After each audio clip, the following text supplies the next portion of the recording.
Помните, я недавно вам рассказывал о том, как дипломатическая изоляция России была буквально порвана в клочья на Петербургском экономическом форуме, на который приехал президент Франции, премьер Японии и директор-распорядитель МВФ.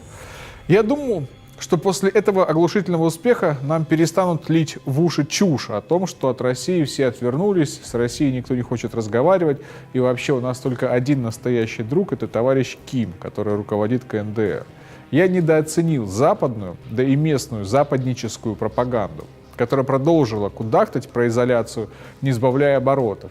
А на все аргументы про питерский форум реакция была простой, мол, это единичное достижение Путина, которому помог Трамп, и вообще это не считается, потому что это особый случай из-за кризиса вокруг иранской ядерной программы. А так-то Россия гибнет, Россия в изоляции, и вообще мы никому не нужны и не интересны.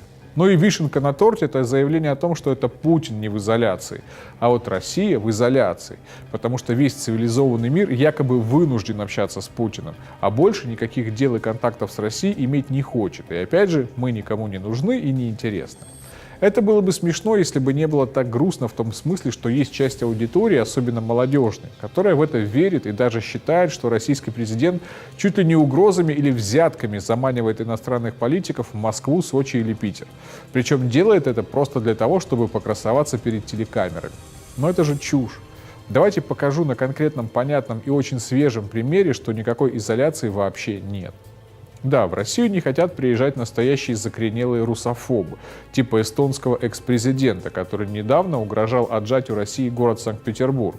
Но у меня вопрос, а нафиг эти русофобы нам нужны? Есть очень много нормальных политиков из Европы, Азии, Северной и Южной Америки, и даже из Африки, которые хотят выстраивать эффективные партнерские отношения с Россией, причем на всех уровнях сотрудничества. Например, Москва стала на несколько дней столицей международного парламентаризма. Буквально вчера в российской столице закончился форум «Развитие парламентаризма», в котором участвовали парламентарии и эксперты почти из 100 государств мира. О какой вообще изоляции можно вести речь после такого события?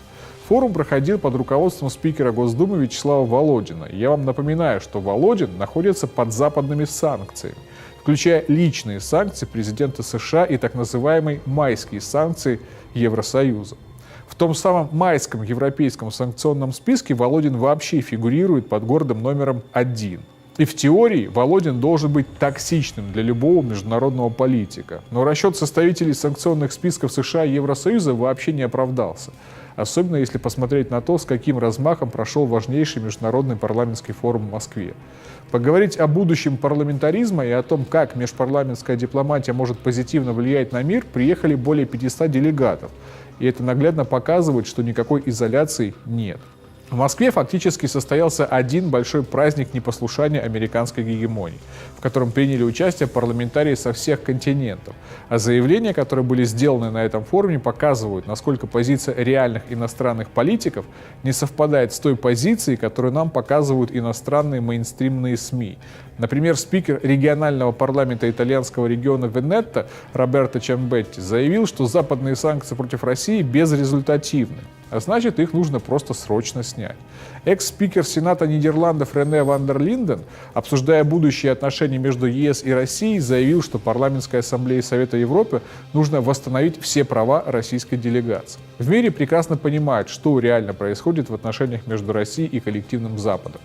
Не надо думать, что иностранные политики смотрят только CNN и верят на слово всей антироссийской чуши, которую продвигает Госдеп, или МИД Украины. Это не так. Вот взгляд из Сингапура, например. Сегодня США коренным образом изменили вектор своей деятельности в сфере международных отношений, отметил сомодератор круглого стола «Законодательное обеспечение развития мировой экономики в 21 веке» президент Российско-Сингапурского делового совета Паскаль Наджади. По мнению Наджади, из-за этого изменения подхода к пониманию международных отношений США уже разрушили все, что смогли создать за долгие годы работы на международной арене. У нас везде в мире, в любой стране, начиная от Италии и Голландии и заканчивая Уругваем и Сингапуром, есть друзья и союзники. Причем многие из них состоят как раз в политической и бизнес-элите своих стран. И то, что они не стесняются приезжать на форум, находящегося под санкциями Володина в Москву, это хороший знак. Это значит, что наши друзья и союзники уже достаточно сильные и смелые. Никакой изоляции нет. Она уже прорвана. Теперь задача помочь нашим друзьям изменить мир так, чтобы сторонники изоляции России сами оказались в одиночестве.